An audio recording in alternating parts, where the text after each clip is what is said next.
ఓం గం గణపతయే నమః. ఓం శ్రీ గురు దత్తాత్రేయాయ నమః. ఓం అఖండమండలాకారం వ్యాప్తం యేన చరాచరం తత్పదం దర్శితం యేన తస్మై శ్రీ గురవే నమః. బ్రహ్మ విష్ణు శివాత్మక స్వరూపం శ్రీపాద శ్రీవల్లభ దిగంబరం శ్రీ నృసింహ సరస్వత్యవధూతం శ్రీ గురు దత్తాత్రేయం నమోస్తుతే. మనము మార్గశిరమాస శ్రీ గురు దత్త జయంతిని పురస్కరించుకుని ఈ రోజు నుండి శ్రీ గురు దత్తాత్రేయ ద్వితీయ అవతారమైనటువంటి శ్రీ నృసింహ సరస్వతి స్వామివారి యొక్క గురు చరిత్రని శ్రీ వాసుదేవానంద సరస్వతి స్వామివారు అనగా టెంబే స్వామివారి యొక్క గ్రంథమును ఆధారముగా చేసుకుని సంక్షిప్తంగా దిగంబరుడైనటువంటి శ్రీపాద శ్రీవల్లభ దిగంబర శ్రీ నృసింహ సరస్వతి స్వామివారి యొక్క అనుగ్రహం చేత మనం ఈ రెండవ అవతారమైనటువంటి ఈ కలియుగంలో మొట్టమొదటి దత్తావతారంగా చెప్పబడేటువంటి పిఠాపురంలో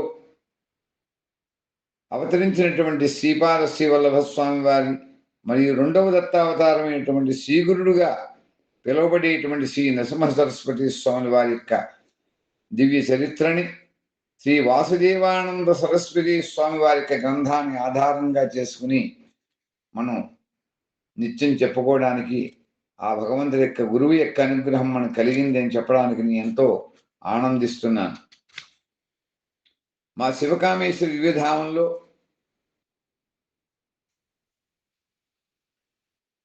క్రితం సంవత్సరం దత్త జయంతి శుభ సందర్భమున శ్రీ గురు దత్తాత్రేయుల వారికి అనుగ్రహం చేత శ్రీ గురు రత్నమాలికా స్తోత్రాన్ని వారి యొక్క ప్రేరణచే అనుగ్రహించే రచించబడి భక్తులందరి చేత కూడా పారాయణ చేయించడం జరుగుతోంది.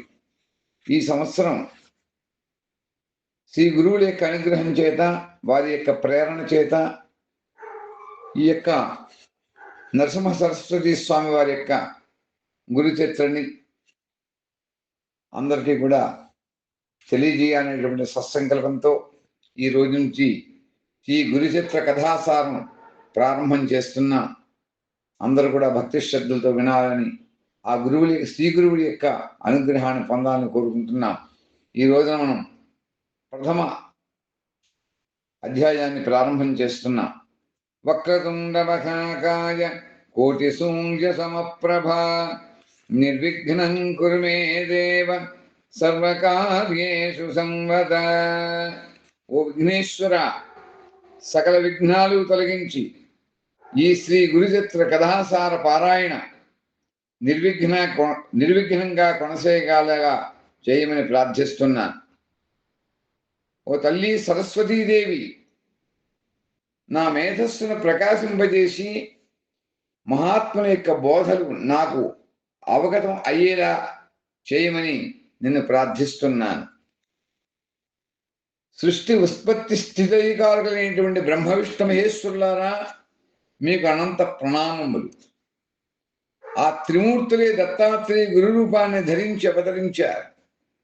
ఆ దత్త గురునికి వందనములు. శ్రీ గురు చరిత్ర కామధేను వంటిది, మహాజ్ఞానాన్ని ప్రసాదించగలదు. శ్రీగురుడు నివసించినటువంటి స్థలం కూడా అపారమైనటువంటి మహిమాన్వితమైనటువంటిది. అక్కడ శ్రీగురుని ఆరాధించినటువంటి వారికి సర్వ కోరికలు కూడా, అన్ని కామ్యములు సంపూర్ణమవుతాయి, నెరవేరుతాయి. శ్రీ దత్తాత్రేయ స్వామి వారు కలియుగంలో మొదటగా శ్రీపాద శ్రీవల్లభులుగా అవతరించి పిఠాపురంలో జన్మించి కురువపురంలో తపస్సు చేసి నివసించారు. ఆ తర్వాత ఆయనే తదుపరి అవతారంలో శ్రీ నరసింహ సరస్వతి యతీంద్రులుగా అవతరించారు. వీరు ఔదుంబర్ అనేటువంటి క్షేత్రంలో నరసోబావాడి మరియు గానగాపూర్లు అనేటువంటి క్షేత్రాల్లో వారి జీవితకాలం అంతా కూడా నివసించారు. ఆయననే శ్రీ గురుడు అంటారు. వారిని ఎంతో మంది శిష్యులు సేవించారు. వారిలో ప్రథముడిగా సాయం దేవుడు అనేటువంటి వారు ఒకడు ఉండేటువంటి వారు. అతని యొక్క కుమారుడు నాగనాథుడు, అతని యొక్క కుమారుడు గంగాధరుడు. ఈయననే సరస్వతి గంగాధరుడు అని అంటారు. వీరు సిద్ధ నామధారక సంవాదంగా శ్రీ దత్తాత్రేయుని యొక్క అనుగ్రహం చేత శ్రీ గురుచరిత్ర అనేటువంటి గ్రంథాన్ని రచించారు. ఒకప్పుడు నామధారకుడు అనేటువంటి వాడు ఎన్నో కష్ట నష్టాల్లో చిక్కుకున్నాడు. వాడి నివారణ కోసం శ్రీగురుని యొక్క దర్శనార్థం గానగాపురం అనేటువంటి క్షేత్రానికి బయలుదేరాడు.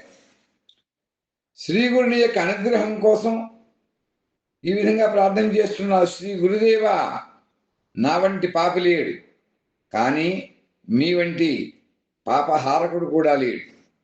కనుక నన్ను ఉద్ధరించండి, నా మీద దయ చూపండి.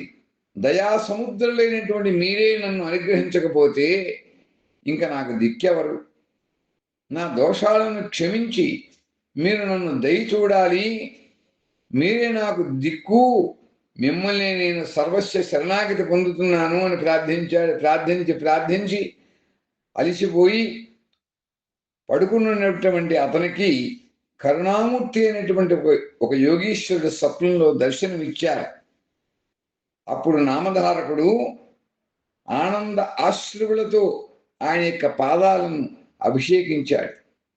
ఆ యోగి రూపమే ఆయన హృదయ పీఠం మీద ముద్రించుకుపోయింది. అంటే ఆయన మనస్సులో అలా ముద్ర పడింది అని అర్థం. ఈ విధంగా ఈ మొట్టమొదటి అధ్యాయంలో చెప్పబడినటువంటిది.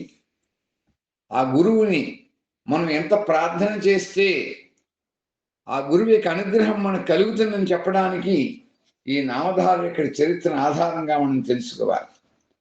మనం అందుకనే గురువులని సర్వస్వ శరణాగతి కోరి మనం ప్రార్థన చేస్తే వారి యొక్క కరుణ దయ మన మీద కలిగి గురుడే సర్వస్వము, వారే బ్రహ్మ విష్ణు మహేశ్వర స్వరూపుడు అని మనందరం కూడా తెలుసుకోవాలి. అందుకే గురు బ్రహ్మ గురున్ విష్ణు గురుదేవో మహేశ్వర గురు సాక్షాత్ పరబ్రహ్మ తస్మై శ్రీ గురవే నమః అని మనం ప్రార్థన చేస్తుంటాం. గురువే అన్నింటికీ మూలం. పరమేశ్వరుని చూపడానికి మనకు గురువే శరణాగతి. ఆ గురువు లేనిదే మనకి ఏది సాధ్యపడదు అని అధ్యాయం చెబుతోంది. ఇప్పుడు నామధారకుడు తీవ్రంగా ప్రార్థన చేసిన తర్వాత ఆ గురుమూర్తి వారి హృదయంలో కరుణించి వారి రూపాన్ని వారికి ప్రదర్శించారు.